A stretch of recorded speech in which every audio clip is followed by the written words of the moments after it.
Hey, how's it going? Just wanted to put together a quick video showing kind of the preliminary stuff I'm going through to get started on the new projects.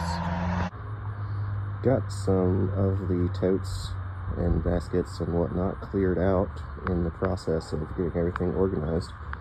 So up first here is one of the engines that was disassembled, and apparently the person that took it apart was not confident in their ability to put it back together, so they just gave it to, or traded it to, the guy that I bought this stuff from.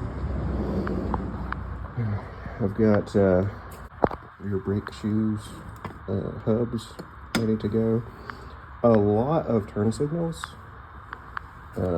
headlight bucket, got some tachometers in here that don't go to these bikes.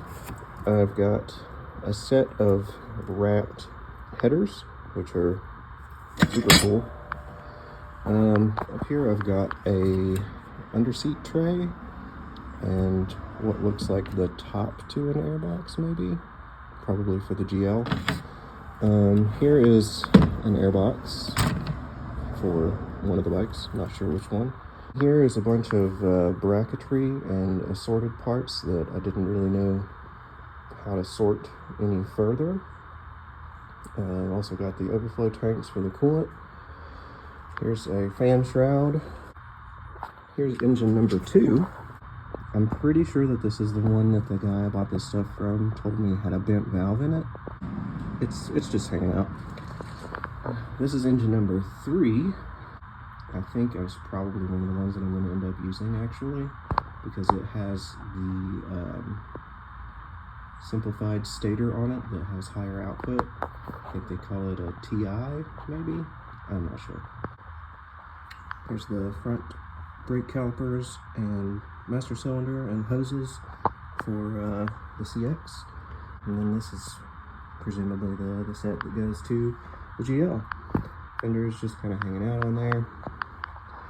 This guy has got a lot of rust to contend with, but I don't think that it's anything that's like too far gone to be savable. Not really all that worried about it. I think it should be just fine. It's got the old crossover chamber there for the exhaust. Probably going to end up deleting that because I doubt very seriously that that's intact, but you know, we'll see. That one has the ProLink suspension on it, which is excellent. I did get the GL front end swap done for the CX. That involved purchasing a new used triple from a parts supplier that's relatively local. And while I was at it, I did go ahead and put in a set of tapered roller bearings from All Balls.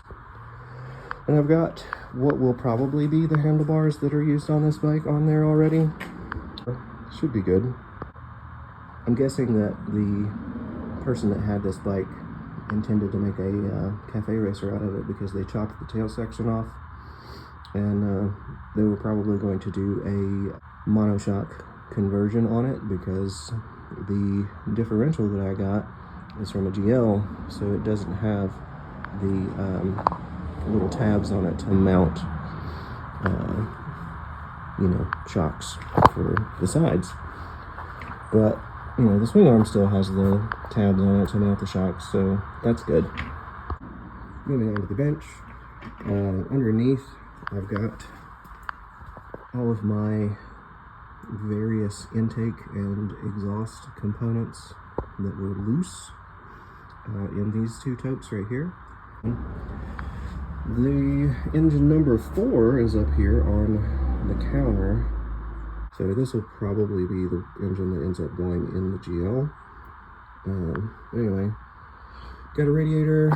That bucket right there has the transmission cassette in it. Fan shroud, radiator surround. The front and rear cases are, or covers for the case are there with the clutch cover. Got a couple of fans and box full of hardware. Then there's some shift levers. Got some bags of assorted hardware and a foot peg in there. Then I've got a bunch of seals. It's probably a seal set, or like parts left over from a couple of seal sets. Here's the other set of tapered roller bearings for the steering neck on the GL. Then there's a bunch more like seals and O-rings and assorted parts in here. I think there's some clutch springs in there and a few other little odds and ends. These are the odometer and speedometer and tachometer for the two bikes, I'm assuming. The ones I got anyway. Don't know which one goes to which. These are components from, I think it was engine number 3 that I pointed out earlier. Underneath that bench is all of the electrical components. There's like 4 or 5 regular rectifiers in there, and like 4 or 5 main harnesses, and a bunch of other, like, you know, sub harnesses and parts and pieces. I just kind of threw it all in there. I'm probably going to end up making electrical harnesses and connectors and everything from scratch, because that's how I usually do it. But, you know, I've got the stuff. I've got the rear fender with the Oregon plates on it on top of my drill press right now. There's a fun decoration, so that's cool. Here's my cool Fuel Man sign that I got. Lastly, wanted to mention the CX Custom tank that's hanging up over here. It is perfectly clean and usable inside, so I'm excited about that.